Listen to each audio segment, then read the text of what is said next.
শীত আমরা কেমনে পেলাম? হযরত ইব্রাহিম আলাইহিস সালাম, রাসূল বলেন সুন্নাত আবিকুম ইব্রাহিম আলাইহিস সালাম, কুরবানির ঈদ হলো ইব্রাহিম নবীর সুন্নাত। সুবহানাল্লাহ কোন। এই ইব্রাহিম নবী পৃথিবীতে এসেছেন, এক নয় দুই নয়, তার জীবনে প্রায় 100টি পরীক্ষা নেওয়া হয়েছে।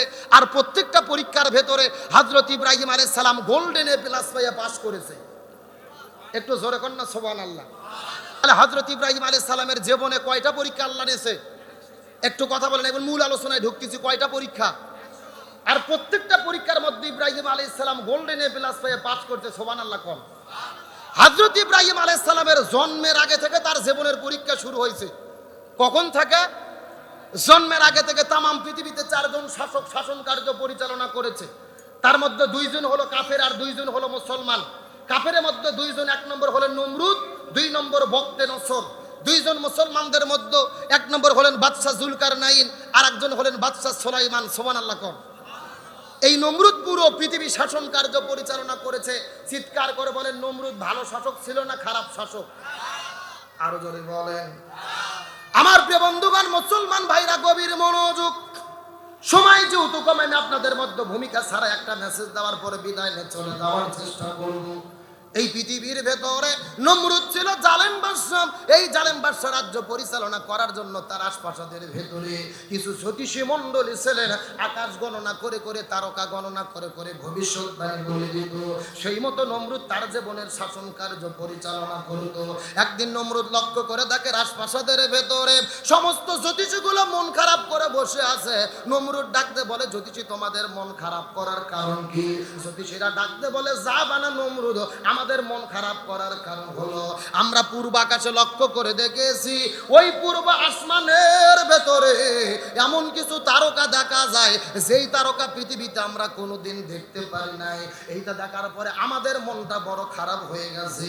নমরুদ বলে, আকাশের তারকা দিয়ে কি কাজ হবে জানতে চায়। জ্যোতিষীরা ডাকতে বলে, নমরুদ এই আকাশের তারকা বলে দিতেছে আজ থেকে 3 দিনের ভেতরে কোন ছেলের ঔরস থেকে, স্বামীর ঔরস থেকে মায়ের গর্ভের মধ্যে একটা সন্তানের আগমন ঘটবে।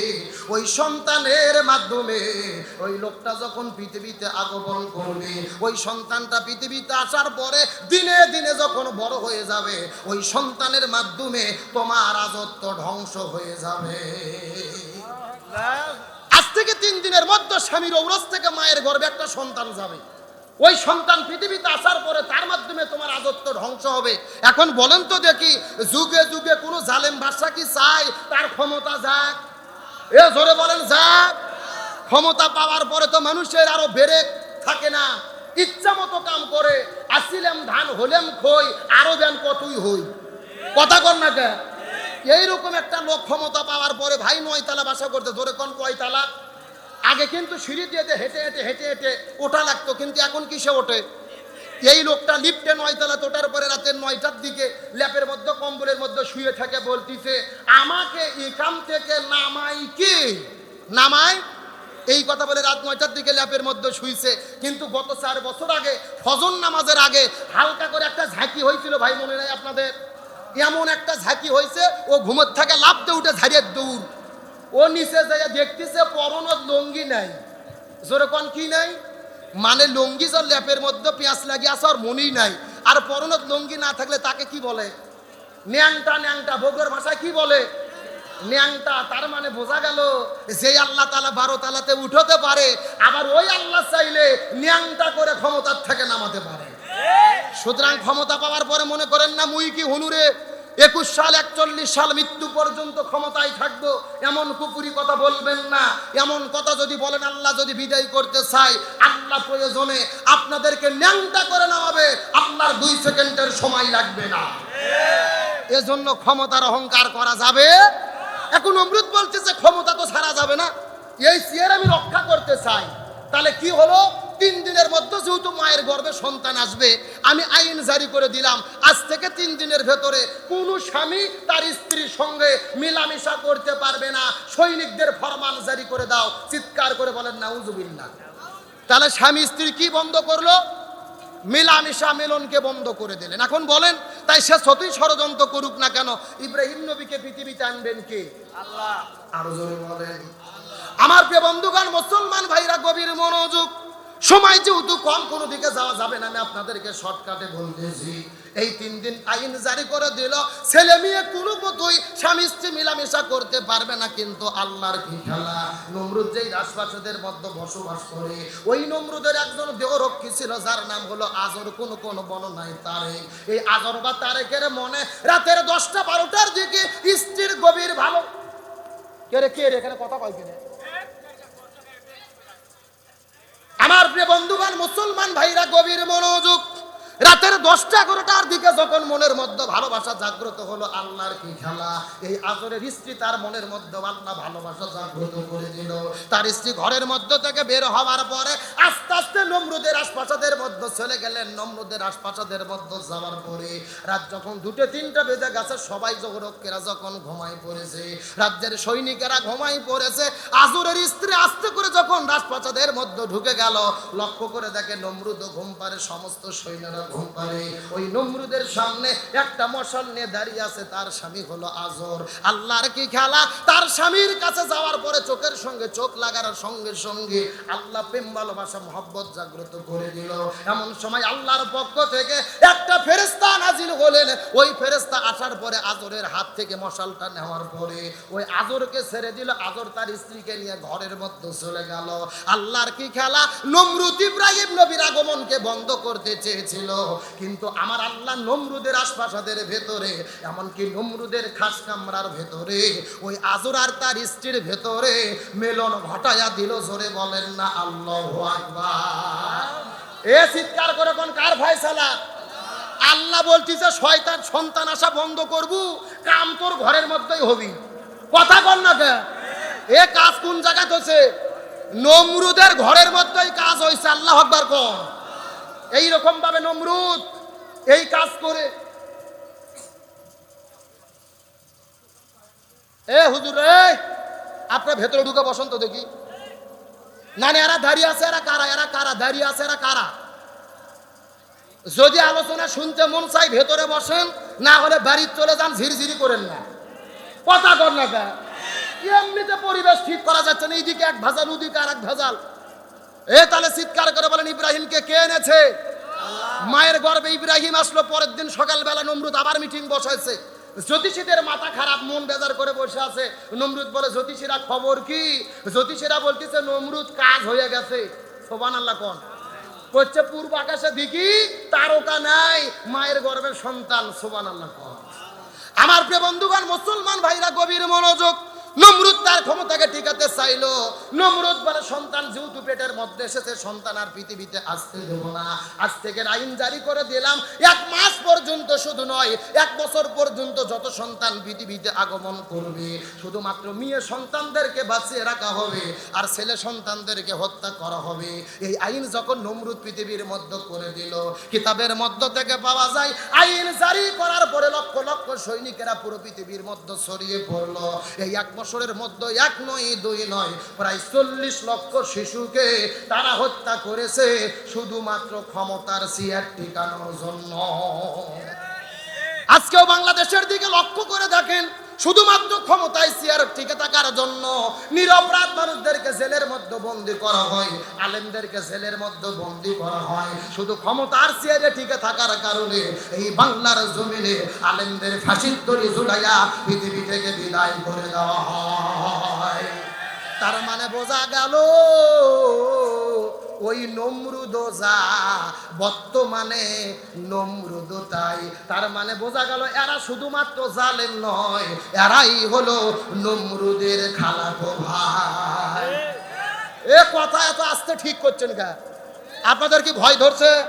সবাই একসাথে কোন ঠিক? আরো জোরে ঠিক? তাহলে নমরুদের কাজ যারা করবে, মনে করবেন এরাই নমরুদের বংশধর। এ কথা কোন? এরকম নমরুদের বংশধর তো বর্তমানে বাংলাদেশত নেই। আছে আছে, বুঝেন, আমি কিন্তু বলি নাই, আপনারা বলছেন। আমার দিকে লক্ষ্য করেন, গভীর মনোযোগ।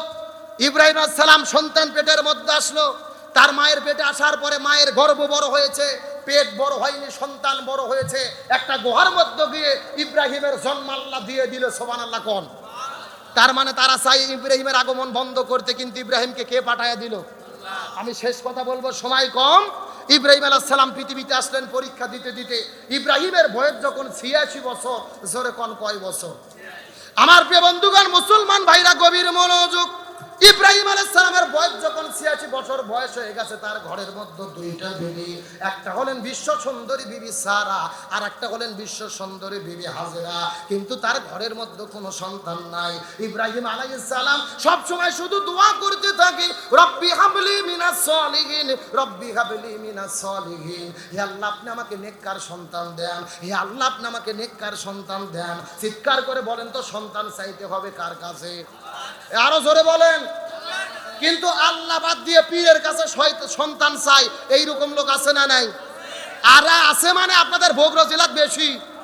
বিশ্বাস নাই, মহাস্থান ঘরে যায় দেখেন, কতক্ষণ না কে শুক্রবারে যায় দেখবেন হাজার হাজার মানুষেরা সন্তান চাচ্ছে মাইসার বলকির কাছে, মাজারের কাছে।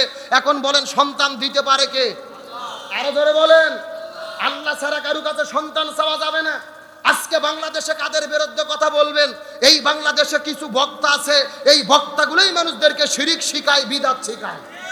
এমনও বক্তা আছে আল্লাহর নামে জিকির করে না, জিকির করে বাবার নামে। জোরে বলেন কার নামে?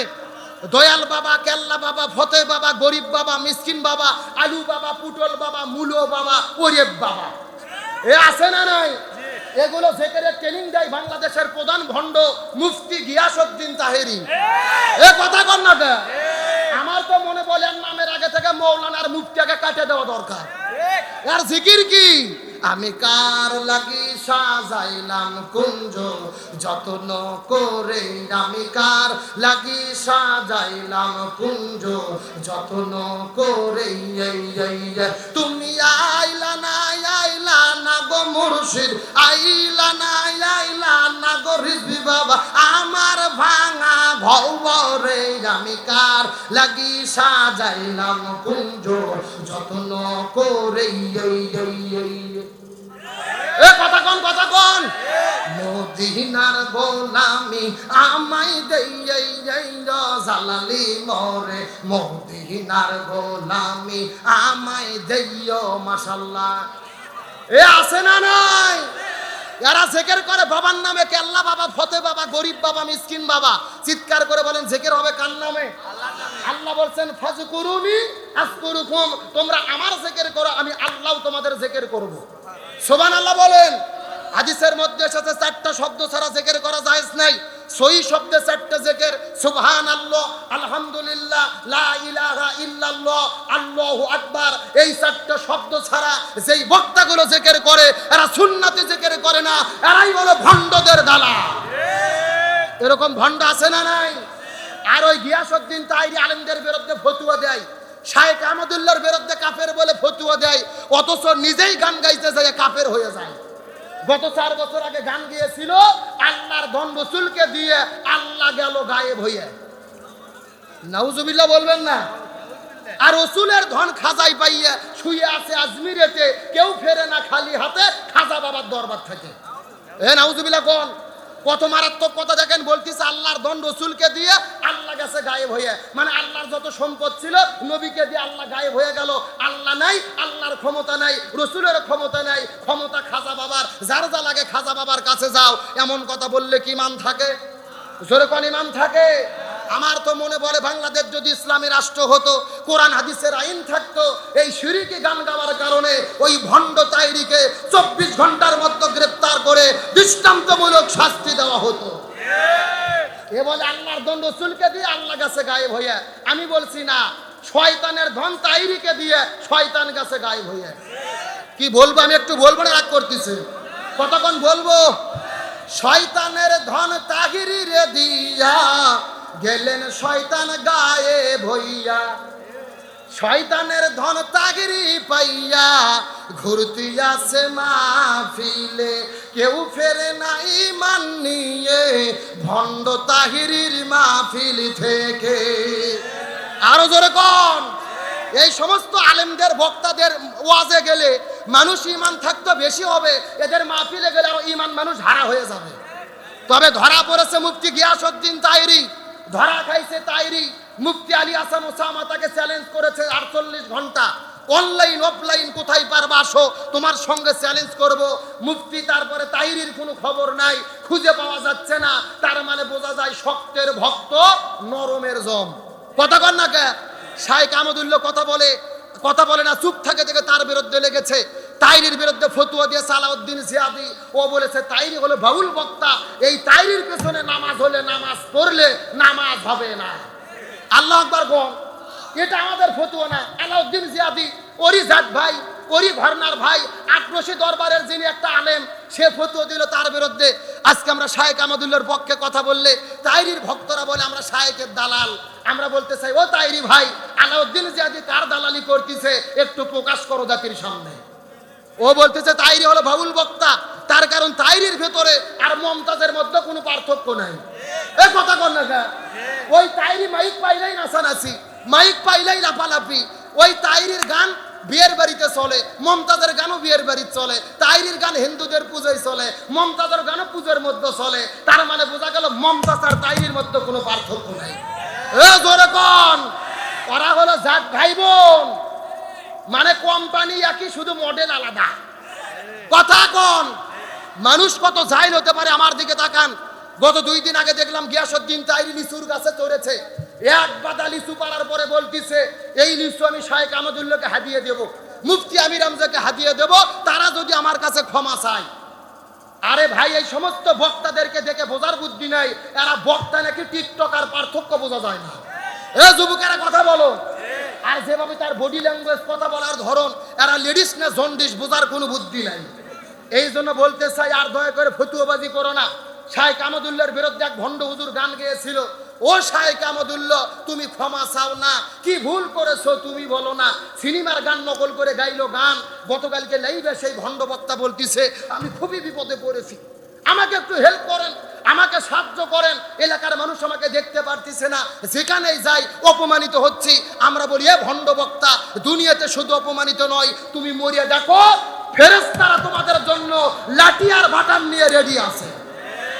তার কারণ কি? তুমি হক্কানি আলেমের বিরুদ্ধে কথা বলেছো। ও বলতিছে আমার গোপন ভিডিও ভাইরাল করে দিতে পারে। আমাদের এলাকায় একটা কথা আছে, চোরের মন, যখন চোরের মন। কে রে, তোর গোপনে কি এমন ভিডিও আছে তোর এত ভয় লাগে কে? আমার তো মনে চাচ্ছে একে গণধোলাই দিয়ে রিমান্ডে নিয়ে বের করা দরকার, এর জীবনে কত ভণ্ডামি আছে। সুতরাং আমরা বলতে চাই, আলেমদেরকে বলবো আর দলাদলি করবেন না। আমাদের পিঠ দেওয়ালের সঙ্গে ঠেকে গেছে। এই বাংলাদেশে আলেমরা যদি আমরা এক হতে না পারি, এই মুসলমানদের বাংলাদেশে আরো 12টা বাজবে। সুতরাং আসুন, আল্লাহ আমাদেরকে এক হওয়ার মতো তৌফিক দান করুক, বলেন আমিন। তাহলে হযরত ইব্রাহিম আলাইহিস সালামের জীবনে পরীক্ষা নিচ্ছেন কে? আরো জোরে বলেন। আমার প্রিয় বন্ধুগণ, মুসলমান ভাইরা গভীর মনোযোগ। হযরত ইব্রাহিম আলাইহিস সালামের 86 বছর বয়স হয়ে গেল, যখন সন্তান আসে না, সন্তান চাই কার কাছে? একটু জোরে কথা বলেন। এ পেছন থেকে ভাইরা কথা বলেন, সন্তান চাই কার কাছে? তার মানে আমাদেরও যদি সন্তান হয়, সন্তান চাবো কার কাছে? হযরত ইব্রাহিম আলাইহিস সালাম যখন আল্লাহর কাছে ফরিয়াদ করে বলেন রব্বি হাবলি মিনাস সলিহিন, হে আল্লাহ আপনি আমাকে নেককার সন্তান দেন। আল্লাহ বলেন ফাবাশশারনাহু বিগুলামিন হালিম, আমি আপনাকে একটা নেককার সবুরকার সুন্দর একটা ভদ্রকে ইমানদার তাকওয়া সন্তানের সুসংবাদ দিলাম, যেই সন্তানের নাম হলো ইসমাইল। জোরে কোন সুবহানাল্লাহ। হযরত ইসমাইল আলাইহিস সালাম পৃথিবীতে আগমন করার পরে এতক্ষণ পর্যন্ত আনন্দ করে করে, মজা করে করে অনেক আলোচনা আপনাদের মধ্যে শোনাইছি।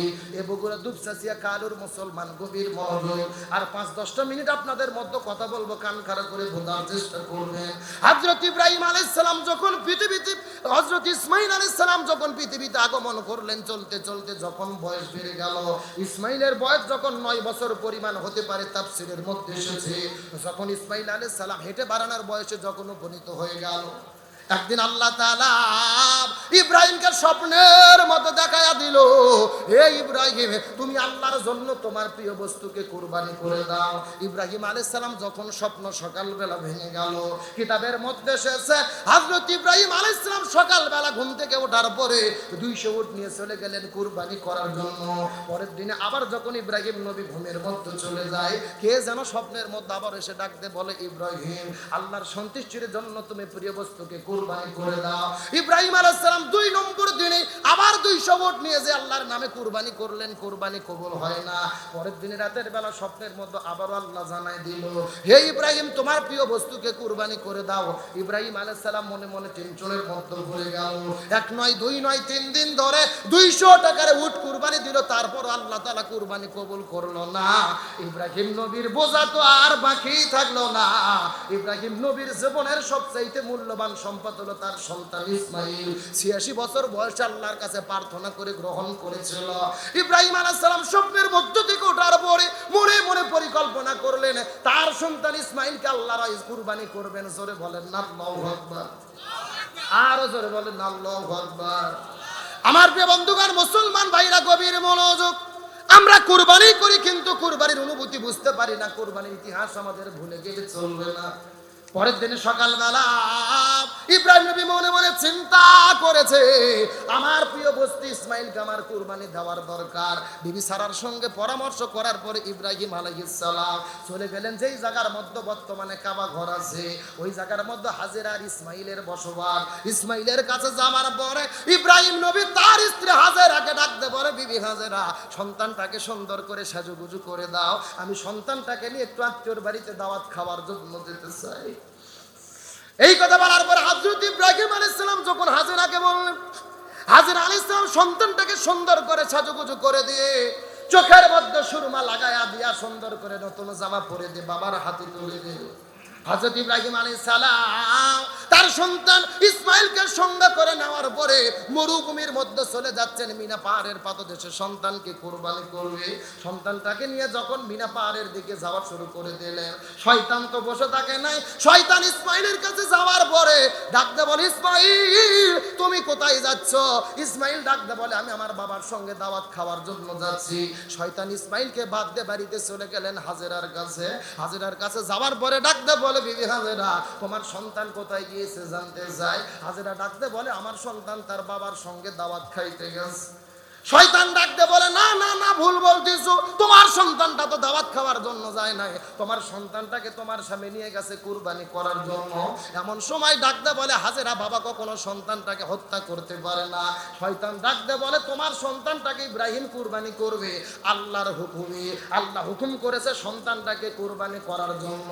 হাজেরা কথাটা শোনার পরে ডাকতে বলে, এ শয়তান তুমি ভালোভাবে জেনে নাও, আল্লাহ যদি হুকুম করে আমার ইসমাইলকে কুরবানি করার জন্য রে, আমি আমার সন্তান এক ইসমাইল কেন আল্লাহর সন্তুষ্টি অর্জনের জন্য আমি হাজেরা আমার হাজার হাজার ইসমাইলকে আল্লাহর জন্য কুরবানি করতে চাই। লিল্লাহি তাকবীর। আমার বন্ধুগণ, মুসলমান ভাইরা গভীর মনোযোগ। ইমানের পরীক্ষা কাকে বলে, কুরবানির অনুমতি কাকে বলে, অন্তর দিয়ে কথাগুলো সুন্দর করে বোঝার চেষ্টা করবে। এই কথা শোনার পরে শয়তান বুঝতে পারলো হাজেরাকে তো কুমন্ত্রণা দেওয়া গেল না। ওখান থেকে বের হওয়ার পরে আস্তে করে মানুষের ভেষ ধরে চলে গেলেন শিশু সন্তান ইসমাইলের কাছে। ইসমাইলের কাছে যাওয়ার পরে ডাকতে বলে, বাবা তুমি কোথায় যাইতেছো জানতে চাই। ইসমাইল বলে, আমার বাবার সঙ্গে তার বন্ধুর বাড়িতে দাওয়াত খাইতে যায়। শয়তান ডাকতে বলে, না তোমার বাবা তোমাকে দাওয়াত খাওয়ানোর জন্য নিয়ে যায় না, তোমার বাবা তোমাকে হত্যা করবে। দেখো তোমার বাবার কাপড়ের ভিতরে একটা ছুরি লুকিয়ে রাখা হয়েছে, এই ছুরিতেই তোমাকে কুরবানি করবে, জবাই করবে। ইসমাইল লাগতে বলে, না একটা বাবা কখনো তার সন্তানটাকে হত্যা করতে পারে না, কথা কখনোই সত্য হতে পারে না। শয়তান ডাকতে বলে, অবশ্যই তোমার বাবা তোমাকে হত্যা করবে, তোমাকে কুরবানি করবে আল্লাহর হুকুমে, আল্লাহর সন্তুষ্টির জন্য। তার কারণ হলো এমনটি হুকুম আল্লাহ তাআলা আসমান থেকে করেছে।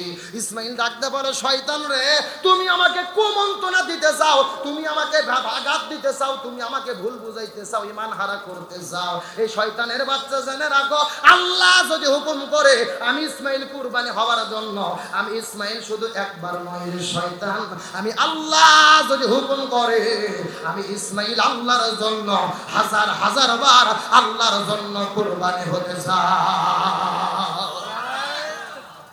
আমার প্রিয় বন্ধুগণ, মুসলমান ভাইরা গভীর মনোযোগ। ইমানের পরীক্ষা কাকে বলে, গভীর মনোযোগ দিয়ে শেষ কথাগুলো অন্তর দিয়ে মাথার মধ্যে ঢোকানোর চেষ্টা করলে শয়তান মনে মনে চিন্তা করল, ইসমাইলকে আর তো ধোকা দেওয়া যাবে না, তাকে বিপদগামী করা যাবে না। ইসমাইল আলাইহিস সালাম আমাদের বাবার কাছে ডাকতে বলে, বাবা তুমি কি আমাকে কুরবানি দেওয়ার জন্য নিয়ে যাচ্ছ নাকি ঘটনাটা ইব্রাহিম আলাইহিস সালাম তার সন্তানটাকে ডাকতে বলে, হে সন্তান, আল্লাহ হুকুম করেছে তার সন্তানের সন্তুষ্টির জন্য কুরবানি তোমাকে করব। ইসমাইল ডাকতে বলেন আল্লাহ, ইসমাইল ডাকতে বলেন আব্বা আমার মা-বাপ, আপনি আমাকে কুরবানি করবেন, কিন্তু শয়তান আমাকে কুমন্ত্রণা দেয়, শয়তানটাকে আটকাতে হবে। এমন সময় বাবা আর সন্তান মিলে বুদ্ধি করার পরে হাতের মধ্যে 7টা পাথর নেওয়ার পরে ওই শয়তানকে নিক্ষেপ করেছিল ওই জায়গার ভেতরে। আজকেও তাম পৃথিবীর লক্ষ লক্ষ কোটি কোটি মানুষেরা মক্কায় হজ করতে যায়, যেই জায়গায় ইব্রাহিম এবং ইসমাইল মিলে শয়তানটাকে পাথর মেরেছিল রে, ওই জায়গায় লক্ষ লক্ষ মানুষেরা হজ করতে গিয়ে আজকেও পাথর নিক্ষেপ করে। জোরে বলেন না মারহাবা। আমার প্রিয় বন্ধুগণ, মুসলমান ভাইরা গভীর মনোযোগ। হযরত ইব্রাহিম আলাইহিস সালাম সন্তানটাকে ডাকতে বলে, ইয়া বুনাইয়া, হে আমার বৎস, আমি স্বপ্নের মধ্যে দেখেছি তোমাকে কুরবানি করতেছি, এখন আমি কি করব বলো। শয়তান ডাকতে বলে, আল্লাহ যেভাবে হুকুম করেছে, আপনি যেভাবে স্বপ্ন দেখেছেন সেইভাবেই করেন। আমি সন্তান আল্লাহর জন্য কুরবানি হতে প্রস্তুত হয়ে গেলাম। সুবহানাল্লাহ। কিন্তু বাবা আপনার কাছে আমার 3টা ওসিয়ত আছে। ও বাবা, আপনি আমাকে কুরবানি করেন, আমার কোনো আপত্তি নাই, তবে আপনার কাছে 3টা চাওয়া আছে। ইব্রাহিম নবী ডাকতে বলেন, বাবা কি 3টা চাইতে চাও বলো তো দেখি। ইসমাইল ডাকতে বলে, বাবা আপনার কাছে প্রথম নম্বর ওসিয়ত হলো, আমাকে যখন কুরবানি করবেন, কুরবানি করার আগে রসা বের করার পরে আমার হাতগুলোকে আপনি বেঁধে ফেলবেন, আমার পাগুলোকে আপনি বেঁধে ফেলবেন, আমি যেন নড়াচড়া করতে না পারি। আমি নড়াচড়া করতে গিয়ে যদি বেদবি হয়ে যায়, আপনি বাবা আপনার সঙ্গে যদি বেদবি করি, আল্লাহর কাছে হিসাব দিতে পারবো না। ও বাবা আপনার কাছে 2 নম্বর ওসিয়ত হলো, আমাকে যখন আপনি জবে করবেন, আমাকে যখন আপনি কুরবানি করবেন, আমার মাথাটা চিৎ করে শুয়ে দিয়ে মাথাটা আপনি মাটির দিকে রাখবেন, আমাকে মাটির উপরে ওপর করে শুয়ে দেবেন, আমার এই মুখমণ্ডল চেহারাটা যেন মাটির দিকে থাকে। আপনি চাকু যখন ছাড়াইবেন, জবে যখন করবেন, আপনি বাবা আপনার চোখ যখন আমার চোখের দিকে যেন না পড়ে। তার কারণ হলো আপনি বাবা 86 বছর বয়সের ভেতরে বারবার আল্লাহর কাছে ফরিয়াদ করে করে আমাকে চেয়ে নিয়েছিলেন। আমি আপনার বড় আদরের ধন কলিজার টুকরা, আমাকে জবে করতে গেলে, কুরবানি করতে গেলে আপনার চোখের সঙ্গে যদি আমার চোখটা পড়ে যায়, আমাদের মধ্যে ভালোবাসা মহব্বত জাগ্রত হতে পারে। আপনি সেই সময় জবে করতে হয়তো বা পারবেন না, কষ্ট হবে। ও বাবা আপনার কাছে ফরিয়াদ করে বলি, আপনি জবে করার আগে আমার এই মুখটা মাটির দিকে চিৎ করে শোয়াই দেবেন। জোরে কন্যা পার হওয়া। আমার প্রিয় বন্ধুগণ, মুসলমান ভাইরা গভীর মনোযোগ। ইমানের আবেগ কাকে বলে? বাবা ডাকতে বলে, সন্তান 3 নম্বর কি মসজিদ আছে বলেন তো দেখি। লিল্লাহে তাকবীর, লিল্লাহে তাকবীর। গোলাম রব্বানী যুক্তিবাদী সাহেবের আগমন মাহফিলের পক্ষ থেকে, এলাকাবাসীর পক্ষ থেকে লিল্লাহে তাকবীর। গোলাম রব্বানী যুক্তিবাদী ভাই এসেছেন, আপনারা খুশি না বেজার? আরো জোরে কোন খুশি না বেজার?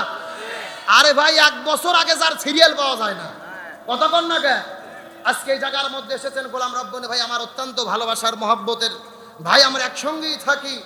অনেকে ফেসবুক ইন্টারনেটে ভিডিও দেখে আবার বলে আব্দুল সালাম যুক্তিবাদী আর গোলাম রব্বানী যুক্তিবাদী কি 2 ভাই নাকি?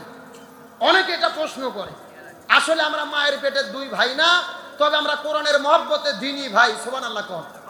সেও আমাকে অন্তর থেকে ভাইয়ের মতো ভালোবাসে, আমিও তাকে অন্তর থেকে ভাইয়ের মতো ভালোবাসি। আল্লাহ তাআলা আমার প্রিয় গোলাম রব্বানী ভাইকে দ্বীনের জন্য, ইসলামের জন্য কবুল করুক বলেন আমিন। তার সম্মানকে আরো বাড়া দিক বলেন আমিন। কি আমি যদি আর 2 মিনিট বলি কষ্ট পাবেন নাকি? তাহলে চিৎকার করে বলেন, ওসিয়ত করতে চাইছে কয়টা? 3টা। জোরে বলেন কয়টা? আমার প্রিয় বন্ধুগণ, মুসলমান ভাইরা গভীর মনোযোগ। কোনো দিকে নড়াচড়া নাই। শেষ কথাগুলো না বললে আপনারা ভালো বুঝতে পারবেন না। আমি আপনাদের মধ্যে 5 মিনিটের মধ্যে বিদায় নিয়ে চলে যাব। ইব্রাহিম আলাইহিস সালাম ডাকতে বলে, ও বাবা আমার কাছে 3 নম্বর কি ওসিয়ত তোমার আছে, একটু দয়া করে বলো তো দেখি। সন্তান ডাকতে বলে, বাবা আপনার কাছে 3 নম্বর ওসিয়ত হলো, আমাকে জবে করার পরে, আমাকে কুরবানি করার পরে আমার শরীরের মধ্যে যে রক্ত মাখা জামাগুলো থাকবে, এই জামাগুলো খবরদার আপনি নষ্ট করবেন না। আমার শরীরের মধ্যে থেকে রক্ত মাখা জামাগুলো খুলে নেওয়ার পরে আমার মায়ের কাছে নিয়ে যেয়ে দেবেন। আমার মা তো আর এই দুনিয়ার মধ্যে ভালোবাসার মতো কেউ নাই, আমি তো তার একমাত্র কলিজার টুকরা, আপনার নারী কাটা ধন। আমার এই রক্ত মাখা জামাগুলো মায়ের কাছে দেবেন। আমার মনে বলে এই জামাগুলো আমার মা পাওয়ার পরে এই জামাগুলো পেয়ে সবুর করতে পারবে। বলেন মারহাবা। আমার বন্ধুগণ, মুসলমান ভাইরা গভীর মনোযোগ। সময় যৌতুক আমার ডান বাম দিকে যাওয়ার কোনো উপায় নাই, শেষ কথাগুলো বোঝার চেষ্টা করবে। এই তিনটা শর্ত দেওয়ার পরে হযরত ইব্রাহিম আলাইহিস সালাম সুন্দর করে তার সন্তানের হাত পাগুলো রশি দিয়ে বেঁধে ফেললেন, আস্তে করে তার চোখগুলো কালো কাপড় দিয়ে বেঁধে ফেললেন, আস্তে করে মাটির মধ্যে ওপর করে শোয়াই দিয়া হাতের মধ্যে চাকু নিয়ে যখন ওপর দিক থেকে চাকু মারা শুরু করে, পিছন দিক থেকে মাথাটা উপর করে শোয়াই দিয়ে ঘাড়ের মধ্যে যখন ছুরি চালানো শুরু করলেন, ছুরি চালায় কিন্তু তারপরও ছুরিটার গলাটাকে কাটে না, ছুরি চালায় তারপরও ছুরিটা কাটে না। সন্তান ভেতর থেকে ডাকতে বলো, বাবা ও বাবা, আপনি আরো জোরে ছুরি চালান, আপনি কেন জোরে ছুরি চালান না? আল্লাহ হুকুম করেছে আমাকে কুরবানি হয়ে যেতে হবে। আপনার মনের মধ্যে কি দয়া মায়া মহব্বত জাগ্রত হয় নাকি? ও বাবা, আপনি জোরে জোরে ছুরি চালান, আমি আল্লাহর সন্তুষ্টির জন্য কুরবানি হয়ে যেতে চাই। ইব্রাহিম নবী আবারও শরীরের মধ্যে শক্তি করে আবারও জোরে জোরে ছুরি চালায়, তারপরও ছুরি যখন ইসমাইলকে কাটে না, ইব্রাহিম নবী বারবার ছুরি চালাইতে সর্বশেষ যখন ব্যর্থ হয়ে গেল, ইব্রাহিম নবীর শরীরের মধ্যে বড় রাগ, ওই ছুরিটা এমন জোরে ফেলে দিয়েছে, ওই ছুরিটা একটা পাথরের সঙ্গে লাগার সাথে সাথে ওই পাথরটা খণ্ড বিখণ্ড হয়ে গেছে। জোরে বলেন না আল্লাহু আকবার। ইব্রাহিম ডাকতে বলে, এ ছুরি বারবার চেষ্টা করলাম আমার সন্তানটাকে কুরবানি করার জন্য, তুমি কেন কাটলে না? কারণ জানতে চায়। এমন সময় ছুরি ডাকতে বলে, ও ইব্রাহিম, যে আল্লাহ তোমাকে একবার কুরবানি করতে আদেশ করেছে, ওই আল্লাহ আমাকে 10 বার ইসমাইলকে কাটতে নিষেধ করেছে। লিল্লাহ তাকবীর। সঙ্গে সঙ্গে আল্লাহর পক্ষ থেকে হযরত জিবরাইল আলাইহিস সালাম একটা দুম্বা নিয়ে আগমন করলেন, তাকবীর দেওয়া শুরু করলেন, আল্লাহু আকবার, আল্লাহু আকবার, লা ইলাহা ইল্লাল্লাহু, আল্লাহু আকবার, আল্লাহু আকবার, লিল্লাহিল হামদ। চিৎকার করে তাকবীরটা আমার সঙ্গে পড়েন, আল্লাহু আকবার, আল্লাহু আকবার, লা ইলাহা ইল্লাল্লাহু, আল্লাহু আকবার, আল্লাহু আকবার, লিল্লাহিল হামদ। এই রকম তাকবীর দিতে দিতে হযরত জিবরাইল আলাইহিস সালাম একটা দুম্বা আনার পরে আস্তে করে তার শরীর সামনে শোয়াই দিল, দুম্বাটাও কুরবানি হয়ে গেল। এই আলোচনার মাধ্যমে আমি আপনাদেরকে একটা শিক্ষা দিতে চাই। আল্লাহ বলেন, ফালাম্মা আসলামা ওয়া তাল্লাহু লিল জাবিন, যখন তারা সবাই মিলে জবে করার জন্য একতাবদ্ধ হয়ে গেল, সন্তান জবে হতে রাজি, বাবাও সন্তানকে জবে করতে রাজি, তার মানে বোঝা যাচ্ছে হযরত ইব্রাহিম জবে করার জন্য প্রস্তুত হয়ে গেছে, হাজেরা তার সন্তানটাকে দেওয়ার জন্য রাজি হয়ে গেছে, আর ইসমাইল নিজেও কুরবানি হওয়ার জন্য প্রস্তুত হয়ে গেছে। আল্লাহ বলেন, ফালাম্মা আসলামা, তারা সবাই যখন এক বাক্যে আত্মসমর্পণ করলো, আমার হুকুমের প্রতি একতাবদ্ধ হয়ে গেল, আমি আল্লাহ তখন তার কুরবানি কবুল করে দুম্বাকে কুরবানি করে দিলাম। এই আলোচনার দ্বারা শিক্ষা হলো, এই বাংলার জমিনে আমরা যতই দিন কায়েমের কথা বলি, সন্তান যদি ইসলাম প্রতিষ্ঠার কথা বলে, বাবা যদি তার বিরোধিতা করে, দিন কায়েম হবে না। আবার যদি স্বামী যদি ইসলামী আন্দোলনের নেতা হয়, বউ যদি ইসলামী আন্দোলনের বিরোধিতা করে, এই জমিনের মধ্যে দিন কায়েম করা যাবে না। এই জমিনে দিন কায়েম করতে হলে প্রত্যেকটা মুসলমানদের আল্লাহর আইনের কাছে মাথা নত করে এই জমিনে দিন প্রতিষ্ঠার ইসলামী আন্দোলনের কর্মী হতে হবে। আর সবাই মিলে যদি একতাবদ্ধভাবে দিন না চাই, এই জমিনে দিন কায়েম হবে। আজকের আলোচনার শেষ শিক্ষা, এই জমিনের মধ্যে আমরা কোরআনের শাসন চাই কি চাই না? আরো জোরে বলেন, চাই কি চাই না? গভীর মনোযোগ ভালো করে বুঝবেন। আমরা কোনো ব্যক্তির ক্ষমতা চাই না, আমরা বাংলাদেশে কোরআনের ক্ষমতা কায়েম করতে চাই। কথা কন না কে? আমাদের দরকার নাই জামাত ইসলামের ক্ষমতায় আসার, চরমনাই পীরের ক্ষমতা পাওয়ার। আমরা কোনো দলের ক্ষমতা চাই না, আমরা কোরআনের ক্ষমতা চাই। আজকে বাংলাদেশ আওয়ামী লীগ সরকার, শেখ হাসিনা প্রাইম মিনিস্টার যদি বলে আমরা কোরআন দিয়ে বাংলাদেশ চালাবো, বাংলাদেশে আমরা যত হুজুর আছি প্রধানমন্ত্রীর কাছে যে মুরিদ হয়ে চলে আসবো। এ কথা কর না, আমাদের কিসের ঠেকা পড়ছে জামাত ক্ষমতা দিয়ে দেওয়া লাগবে না। আমরা কোনো দলের ক্ষমতা চাই না, আমরা কোরআনের ক্ষমতা চাই। আর ওরা কোরআন দিয়ে দেশ পরিচালনা করবে চাই না, এই জন্য আমরা একটু তলে তলে ভাবি কারা গেলে কোরআনের আইন আসবে, এই জন্য আমরা একটু চেষ্টা করি। আর কোরআনের আইন যদি বাংলাদেশে না আছে, এই জমিনে শান্তি কায়েম হতে পারে? এই বাংলাদেশে পুলিশের সাবেক আইজি বেনজির আহমেদ নাম শোনেননি? বিশাল বড় প্রভাবশালী পুলিশের প্রধান, বক্তব্য দিতে গিয়ে আলেমদের বিরুদ্ধে কথা বলতো, মাইক ধরে বলতো দুর্নীতির বিরুদ্ধে আমরা জিহাদ ঘোষণা করেছি, এমন বক্তব্য দিল। এখন দেখা যাচ্ছে বাংলাদেশের সবচাইতে বড় দুর্নীতিবাজ হলো পুলিশের সাবেক আইজি বেনজির আহমেদ। কোটি কোটি টাকা দেশ থেকে চুরি করে বিদেশে নিয়ে গিয়ে বেগুনপাড়া তৈরি করেছে। বাংলাদেশ সরকারের দুদক তার 33টি ব্যাংকের অ্যাকাউন্ট জব্দ করে ফেলেছে। আমাদের বাংলাদেশে একটা কথা আছে, চোরের মায়ের বড় গলা। যখন চোরের মায়ের ও দুর্নীতি বন্ধ করতে চায় নিজেই শ্রেষ্ঠ দুর্নীতিবাজ হলো। হাজার হাজার মানুষের হত্যা করেছে, কত মায়ের বুককে খালি করেছে। হেফাজত ইসলাম যখন 5ই মে শাপলা চত্বরে গিয়েছিল কোরআনের দাবি নিয়ে, হেফাজত ইসলামকে শেষ করার জন্য মাস্টার মাইন্ড হিসেবে বেনজির আহমেদ কাজ করেছে। আমরা বলতে চাই, তুমি হেফাজত ইসলামকে শেষ করতে চেয়েছো, ইসলামকে শেষ করতে চেয়েছো, ইসলামকে শেষ করতে পারোনি। তোমার নাম গন্ধ বাংলাদেশে খুঁজে পাওয়া যাচ্ছে না। পুলিশ তাকে খুঁজতেছে, মিডিয়া তাকে খুঁজতেছে, ওকে খুঁজে পাওয়া যাচ্ছে না। তার মানে বোঝা যায় চোরের 10 দিন গারস্থের। তোমাদের ক্ষমতা থাকা অবস্থায় যদি এইরকম হয়, ক্ষমতা ছাড়লে কি হবে আল্লাহই ভালো জানে। এ ভয় করতেছেন নাকি? কতক্ষণ ঠিক কিনা? আরো জোরে কোন ঠিক? সুতরাং এই দুর্নীতিবাজরা কেন জায়গা পাইছে? এই দেশে কোরআনের শাসন না থাকার কারণে, কোরআনের আইন না থাকার কারণে। আজকে তারা ইসলামকে নিশ্চিহ্ন করতে চেয়েছে, পারিনি। আমরা বলি, ওই যে আনারের থেকে শিক্ষা নাও, এমপি মরে গেছে, লাশ নাই, জানাজা করার মতো লাশ নাই। তোমরা এখান থেকে শিক্ষা নাও। আলেমদের বিরোধিতা করেছো, মাইক পেয়ে হুজুরদের বলেছে এরা উগ্রবাদী, হাত পাও ভেঙে দেব। এদের জানাজা বাংলার জমিনে কোনো আলেমদের দ্বারা হতে পারে না। আমরা বাংলাদেশের সব হুজুর যদি একদল হই, এরা কিছু করতে পারবে? এ জোরে কোন পারবে? আজকে আমরা সব হুজুর একদল না হওয়ার কারণে 12টা বাজতিছে। এই বাংলাদেশের একজন সব্যসাচী কবি ছিল শামসুর রহমান। কি নাম বলছি? এই শয়তান মরার আগে বলছিল, ফজর নামাজের যখন আজান দেয় তখন মনে হয় যে ব্যবসা তার খরিদ্দারকে ডাকতেছে। নাউজুবিল্লাহ কোন? এটা বলে শেষ করতে আমার দিকে তাকান। তখন এই লোক যখন মরে গেল, বাংলাদেশের সব হুজুর আমরা একদল হয়েছি, আর জানাজা কেউ পড়বো না। ও মরে যাওয়ার পরে পুলিশ যায় তাকে বড় মসজিদের ইমাম আগেই পড়ে চলে গেছে।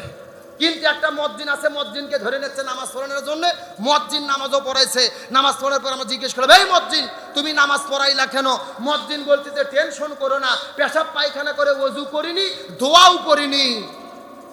কথা কন না কে? ওযু করিনি, দোয়াও করিনি। দোয়া ছাড়া ওযু ছাড়া মার দিছি। তার মানে বোঝা গেল ওস্তাদের মার।